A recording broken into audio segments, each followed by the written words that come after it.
Hi there, welcome to the very first episode of Happy Hour Podcast. I'm Coop, I'm Sam. and today we're going to talk about The Walking Dead Season 6 finale, some fun facts from Sam, and our beer review today is from Victory Brewing Company, so stay tuned for all that. This is the pilot episode, very first episode, very excited, Super excited. Let's kick this off. and we're going to get right on into it.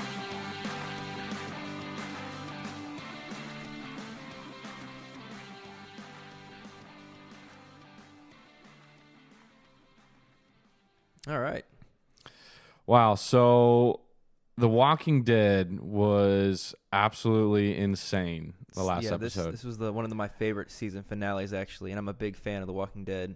Yeah, I've been following it since season 1. I mean, it's been a long journey for the whole crew and everything that they've gone through. But this episode, like, I felt like Rick was kind of going back into that whole thing he went in with his wife when she was dying.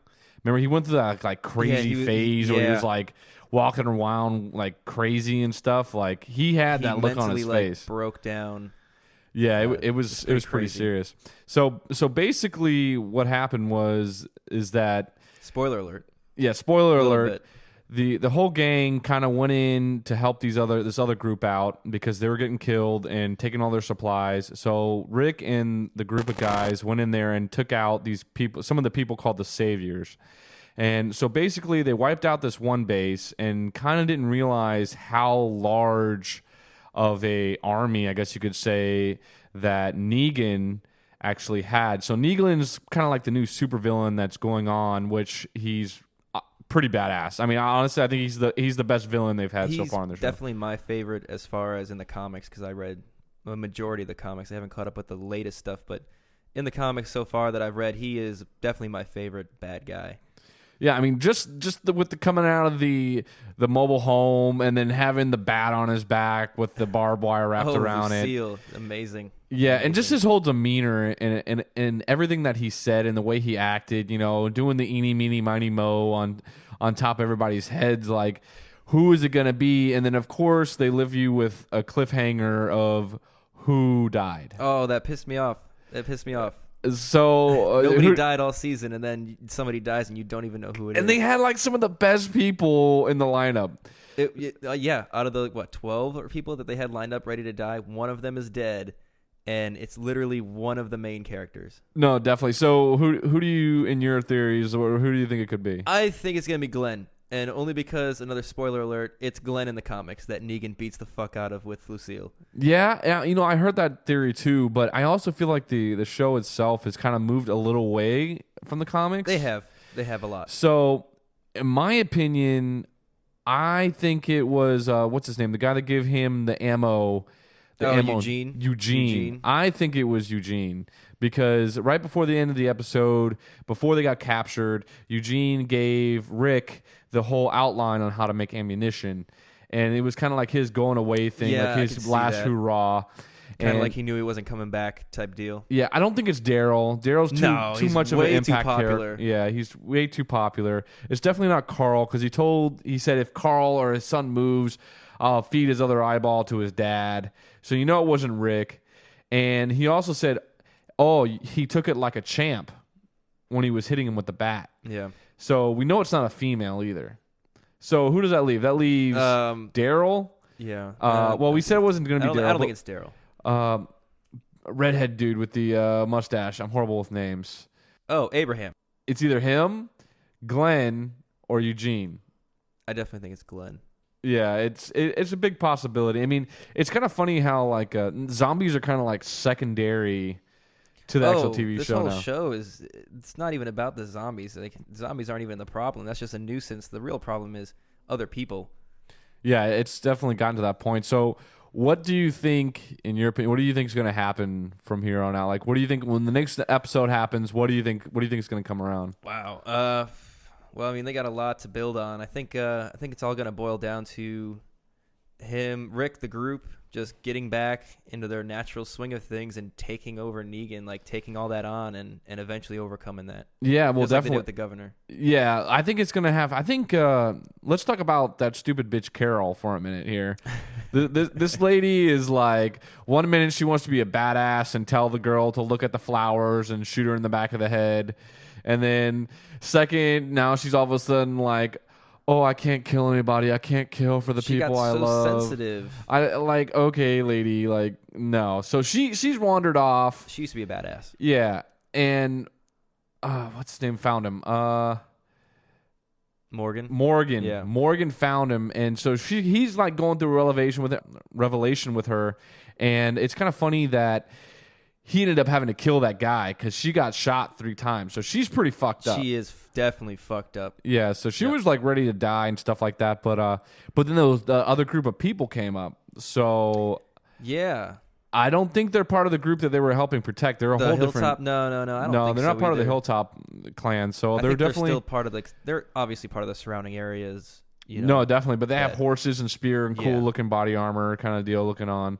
So I think they're going to have a big part in overthrowing Negan and his goons. Yeah, they look like they got a pretty good setup going, pretty good protective boundary there. Even if they are under Negan's control, once they see that other people like Rick's group are going up against them, they're going to want to join in, obviously. Yeah, it's some serious stuff. I mean, that episode was no joke. Like, I was on edge the whole entire time. So it was so suspense building with the way they kept running into the barriers of the people and everything. And every time the group just kept getting bigger and bigger. Yeah, it's pretty bad. If you haven't seen episode 6, we definitely ruined it for you, or the final episode. So if you haven't seen it still, definitely go out there and see it. It's a really great episode. AMC is doing a really good job with The Walking Dead. Yes. So let's jump into our beer review. All right, today we have a beer from Victory Brewing Company. This is from Pennsylvania. It's called Hop Devil IPA, India Pale Ale, if you're retarded. And I'm not a big fan of IPAs. Oh, I love IPAs. I mean, IPAs to me are like one of those beers that you kind of have to like grow accustomed to.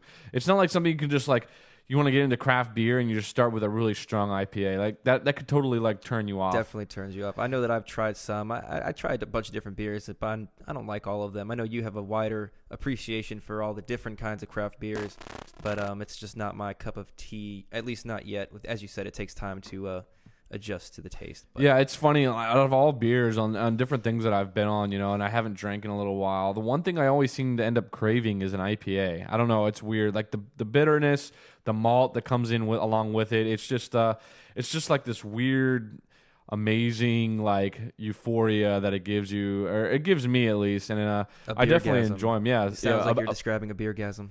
A beergasm. I like it. Yeah, definitely. So let's crack these open and let's take a little review. So how we're gonna do this is we're gonna do what is called a buy, try, or pass. So is this something that I would buy and put into my fridge, or something that we would just try at the bar, just like casually? Yep. Or is this gonna be something that we can pass? So something that we didn't really enjoy. It wasn't worth our budget that we have for beer or whatever else. Like we'd rather drink something else. So let's go ahead and crack these open and let's see what we got. All right. This is actually a pretty strong beer. I know all IPAs are technically pretty strong. This is a 6.7% alcohol by volume. Yeah, so a little backstory on Victory Brewing. They're out of Pennsylvania, and some of the cool stuff I found out about them is that they are one of the very few breweries that use the whole entire flower. What does that mean? I'm not smart like that. Okay, so you have your hops, and hops is basically a flower that they use to add flavor and beer and stuff like that to the beer. And most of the time, most brewing companies only use the petalized hops instead. But they use the whole flower.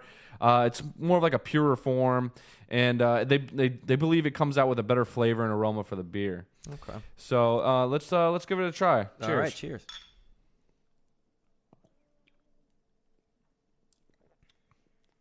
Oh yeah.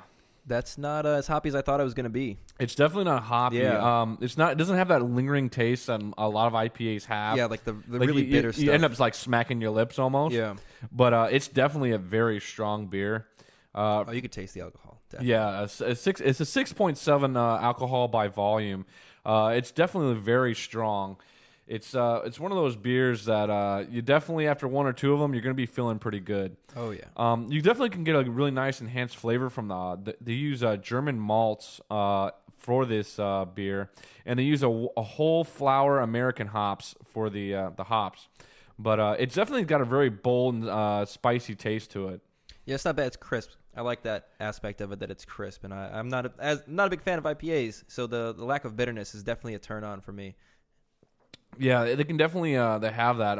So this is something I would put in my fridge. So I'm gonna give it a buy. I'm gonna call this a try.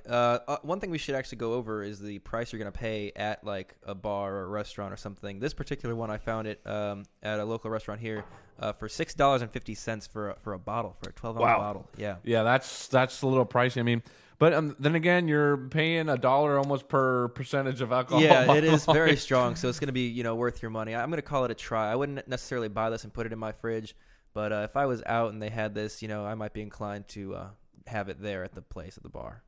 Yeah, definitely. That's it was really good. So let's jump into what I was going to do next, is which I would like to call Sam's Fun Facts. Ooh, sounds fun. Yeah. So basically, I did a little bit of research and found some really crazy facts that I think everybody would be interested in.